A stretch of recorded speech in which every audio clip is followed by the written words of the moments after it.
So I got to this hotel, and I didn't know that Nashville, that had been hollowed out, like the downtown wasn't good. There were lots of abandoned buildings. It was pretty crime-ridden, not a fun place.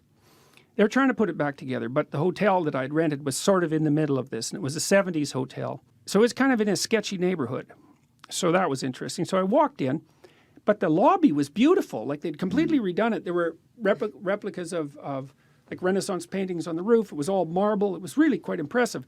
And then right next door to the lobby, there was this huge restaurant that probably sat 300-400 people. Really big restaurant. And I looked in the restaurant. There wasn't a single person there. And there was this steam table, you know, full of stainless steel trays, huge trays, and all there was like mac and cheese and green beans. And you know what green beans are like if they're like soaking in hot water for like an hour. It's like, you don't want to eat those things. So that's all there was. And I thought, that's kind of weird. And there was no people in there. No staff, no people. I thought, that's weird. So anyways, I checked in and I went up, and the rest of the hotel really hadn't been fixed up since the 1970s. So it smelled like smoke. The carpets were old. I went into my room. It was kind of ratty, but it was okay. Put my computer on the bed, put my luggage on the bed, and called my graduate student and went out to have some barbecue. So that's fine. So then I came back and got into my room, and my graduate student came along. This was Colin, the guy who invented that personality test. And I walked in, and all the drawers in the cabinets were open. Like, so there was a bureau, 4 drawers and 4 drawers side to side. And there was the little table between the beds, and there was a desk. And all of the drawers were open. And not just a little bit open, like completely open. But my computer was still on the bed, and so was the luggage. And I thought, well, that's weird. I didn't open those damn drawers.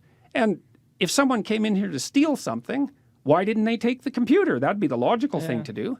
So we closed all the drawers, and then we thought, well, maybe a big truck went by, and like, that's a pretty stupid hypothesis, but we couldn't think of anything else. So we kind of shook the cabinet to see if we could get the doors to open. We'd shut all the drawers. And when we turned around, the damn drawer on the desk was open again. So we shut that.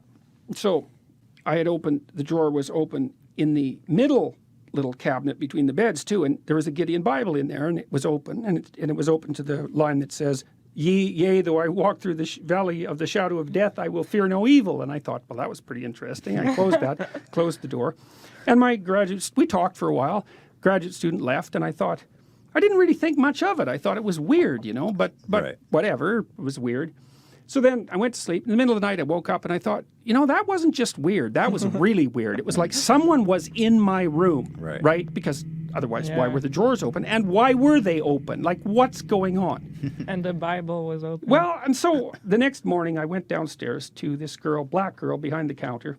And I walked up, and I said, look, I don't want to alarm you, but I went out last night, and when I came back into my room, all the drawers were open. I think someone was in my room. And she said, I don't want to alarm you, but we know this place is haunted. And I always come to work with a baseball bat. And I thought, oh, well, of all the responses I thought I would get. Is that more terrifying? Well, it was just, it was surreal, right? And it was like a movie moment. It was ridiculous. So I went and talked to my graduate advisor, an older guy who had been in the hotel, and he said that the night before he had taken a shower, and when he came out, there were 2 drawers open in his room. And so these damn drawer opening ghosts. Okay, and I'll finish this off with the other weird part of this story, which isn't quite so ghostly, but is also extremely weird, and it just gives you a sense of the place. So we went for breakfast the next day, and I took 2 different graduate students for breakfast. We went to this restaurant right next door, and there was no one there. And there was no staff. The same one in the hotel. Same one. Same one. Very fancy. Green marble. Like, it might have been quite a place back in the 1970s.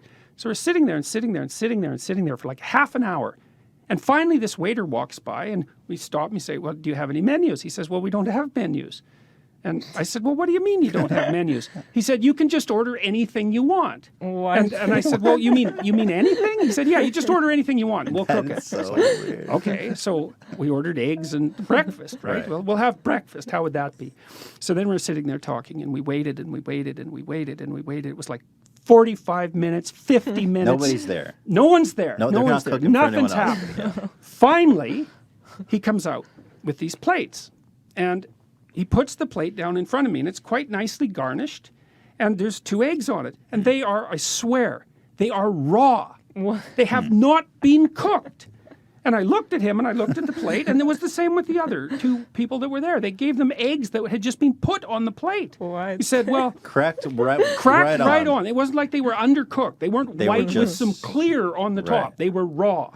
Right. But nicely decorated. Sure. I thought, That's so well, weird. what the hell? What the hell? We said, okay, look. Like, we called him back, or we said, these eggs are raw. They're not cooked. It's like, what's going on? He said, oh, we'll fix that. So then he went off into the kitchen, and it was like 20 minutes later, and he brought it back, and they were cooked. And so we'd been in there for like 2 hours by that point, late for the conference, and I was laughing to my students. I said, well, the only thing that could possibly top that off is if it was ridiculously expensive. So then he brought the bill. It was like $83. Oh, wow. Yeah, so, well. So But that's- was he a ghost? well, I don't know. Well, he wasn't a waiter, that's for sure, and he certainly wasn't a cook.